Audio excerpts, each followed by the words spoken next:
اور سورۃ الانعام میں تو یہاں تک آیا کہ اگر کوئی آ کے سلام کرے تو یہ نہ کہو کہ تم مومن نہیں ہو، دیکھو پہلے تم بھی تو گمراہ تھے، اللہ نے تمہیں ہدایت دی، تو بس ظاہری کلمے کا احترام کرو، ٹھیک ہے۔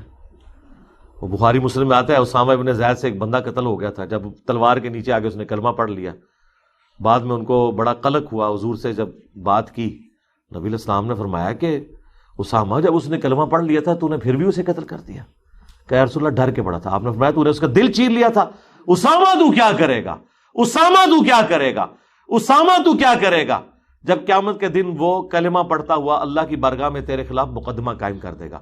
اور حضور اس جملے کو ریپیٹ کرتے رہے کہ اسامہ تو کیا کرے گا، اسامہ تو کیا کرے گا۔ بخاری مسلم کے الفاظ ہیں، اسامہ ابن زید کہتے ہیں کہ میری خواہش ہوئی کہ کاش آج سے پہلے میں مسلمان ہی نہ ہوتا، آج ہی کلمہ پڑھ کے مسلمان ہوتا، کم از کم میرا یہ گناہ ہی دھل جاتا۔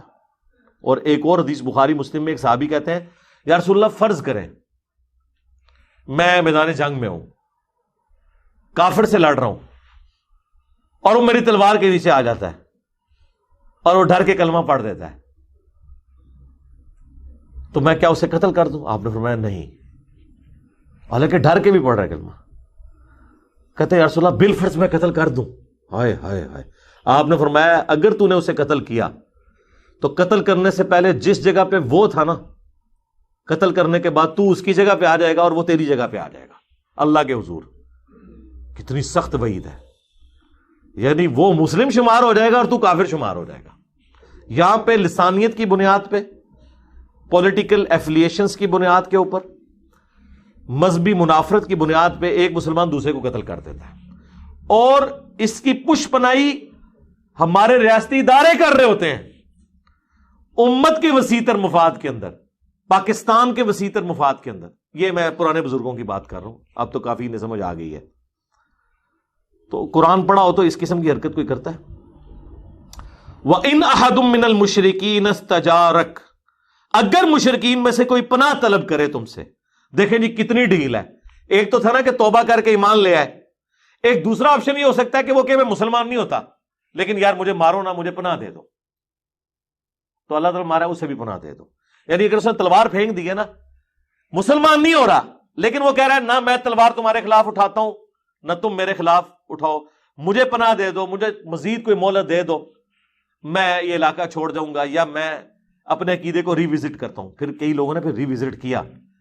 پہلے تو وہ سمجھ رہے تھے کہ جس طرح قبائلی سسٹم میں ایک سردار غالب ہو جاتا ہے نا، تو یہ بھی قریش کے اندر کوئی ایسا سردار آیا ہے کہ جس نے سارے قبائل کو ایک جگہ جمع کر کے پورے عرب کے اوپر قبضہ کر لیا۔ وہ نبی علیہ السلام کو ایک جنگجو کی حیثیت سے دیکھ رہے تھے۔ اب وہ جنگجو کے اس فریم آف ریفرنس سے وہ جو دماغ ان کا بند ہوا تھا، اس کے کھولنے کے لیے ضروری تھا کہ ایک دفعہ وہ سیریس ہو کے قرآن تو سنتے۔ وہ پھر اللہ تعالیٰ فرما رہا ہے اگر وہ پناہ طلب کریں فَأَجِرْ، تو انہیں پناہ دو، حَتَّى يَسْمَعَ كَلَامَ اللَّهِ، یہاں تک کہ وہ اللہ کا کلام ایک دفعہ سن لیں۔ اب ان میں سے کئی لوگ تھے، انہیں مسجد نبی میں لا کے باندھا گیا، حضور کی قرات سنی، دل پسیج گیا، ایمان لے آئے۔ کیونکہ پہلے تو یہ تھا کہ گل نہیں سننی۔ آپ یہاں بھی دیکھ لیں، لوگ کہتے ہیں انہیں سننا نہیں ہے، کیونکہ جو یہ کہہ رہے ہوتے ہیں انہیں بھی پتا ہے، سن لیا تو پتا چل جائے گا کہ ہم نے تو دھوکہ دیا ہوا، یہ تو بات ہی کچھ اور ہو رہی ہے۔ تو اللہ تعالیٰ ہمارے کہ انہیں پناہ دو یہاں تک کہ اللہ کا کلام سنیں، اور ظاہر سنیں گے تو وہ یہ نہیں ہے کہ چاہے سمجھ کے یا بغیر سمجھ کے ہی سن رہے ہوں گے۔ ثم ابلغہ مأمنہ، اور اسے پھر ان کو تم ان کی امن گاہ تک پہنچا دو۔ اللہ کا کلام سنیں اور پھر وہ مہلت مانگتے ہیں تو ٹھیک ہے، وہ کہتے ہیں جی ٹھیک ہے ہمیں فی الحال تو ہم عرب کی سرزمین چھوڑ رہے ہیں، تو اللہ تعالیٰ فرما رہا ہے پھر انہیں تمہاری رسپانسبلٹی ہے کہ اپنی سیکیورٹی میں انہیں وہاں تک پہنچاؤ کہ راستے میں کوئی اور مسلمان جو ہے نا وہ ان کے اوپر حملہ نہ کرے۔ کوئی قرآن کا حکم تو آیا ہوا تھا۔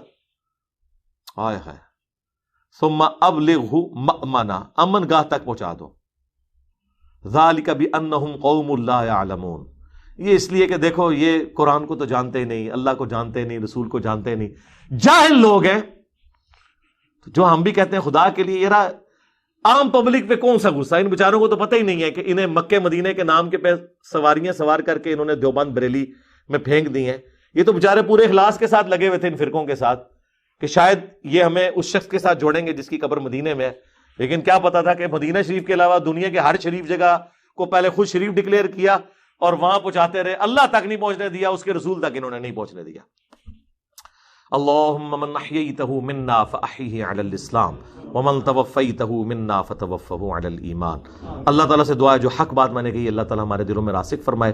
اگر جذبات میں میرے منہ سے کوئی غلط بات نکل گئی تو اللہ تعالیٰ دلوں سے دوڑ ڈالے, ہمیں معاف بھی فرما دے, ہمیں کتاب و سنت کی تعلیمات پر عمل کر کے دوسرے بھائیوں تک پہنچانے کی توفیق عطا فرمائے.